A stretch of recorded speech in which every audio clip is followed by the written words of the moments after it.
when it all becomes too much. This is in response to a query by Annie, and Annie gave me permission to use her name. And Annie wrote to me and said, "What am I to do when it all becomes too much?"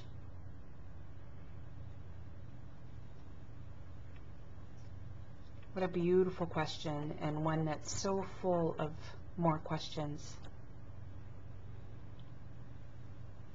Annie and I talked about this a little bit, and what she was able to see is that this question in itself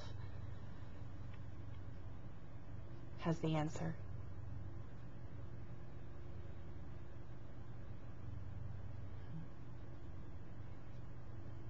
What is too much but a thought? What is too much but a blanket of thought?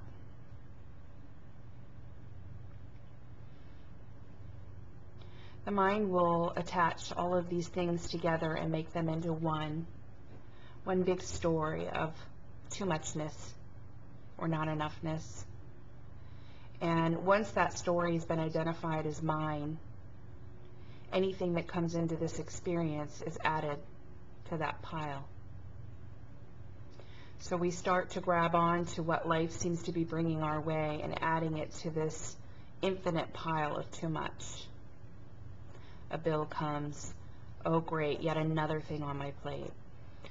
Somebody is angry with me, oh, another thing on my plate, and we continue to link these things together into some big story of too much. We can do the same with not enough.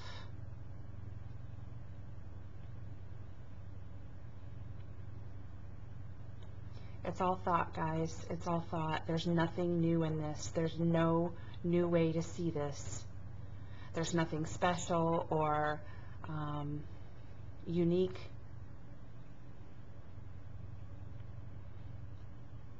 Often people who write to me say, how, I don't understand how to become peaceful. And it's just this constant pointing to the reminder that peacefulness is. Everything on top of that is a story. As Annie and I continued to look at this together, to facilitate inquiry together, there was never, not even for a second, a thought that it was her story and I was the one showing her something. It was always my story. And the only way it can come into this experience of Kelly is if it is still my story. So every opportunity arising here is a place to meet all of this with understanding. It's never yours and mine. It's never theirs. It's just story happening, belonging to no one, about nothing. As the unfolding continued through inquiry, what she was able to see was that it was the perfect amount, whatever it was. It wasn't too much. It wasn't overbearing. It wasn't taking over. It wasn't a pile of heaviness. It was thought. Nothing more. Too much. Is that true? How do I feel when I believe that thought? Who would I be without that thought?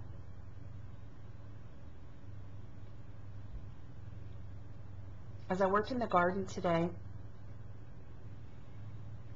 there were some young children up the street who like to come by and chat with me. They're very cute, and they live a couple doors down. One of them, well, as the group of them went back to their house for lunch, one of them didn't go and sat on the sidewalk talking to me.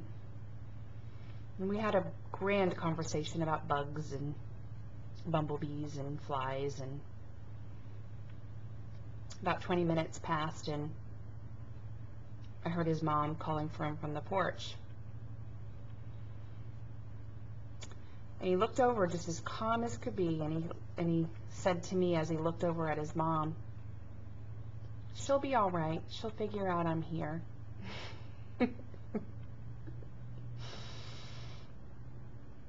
Just without any worry, without any fear, without any regret or consequence or worry that he would be in trouble. She'll be all right. That childhood knowing that it's all okay. It's all okay. It's all doing what it's doing perfectly.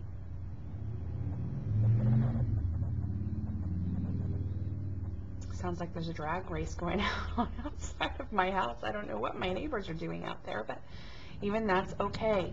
There is no need for anything to be other than the way that it is.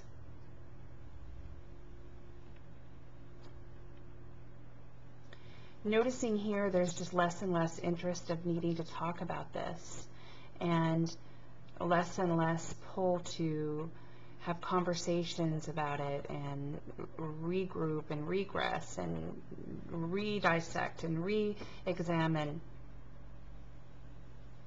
Less and less of the story coming into the story.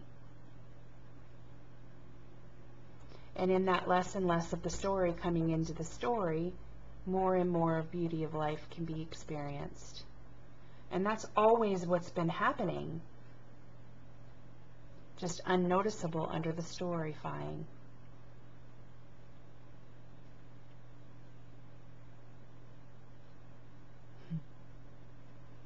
It's a lovely, amazing, beautiful thing, this.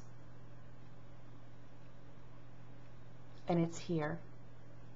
And the invitation is always coming at every moment to notice that it is here.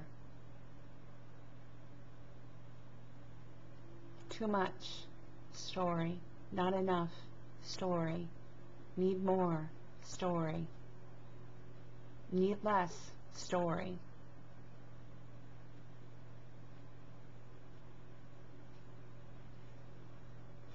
Until next time, much love.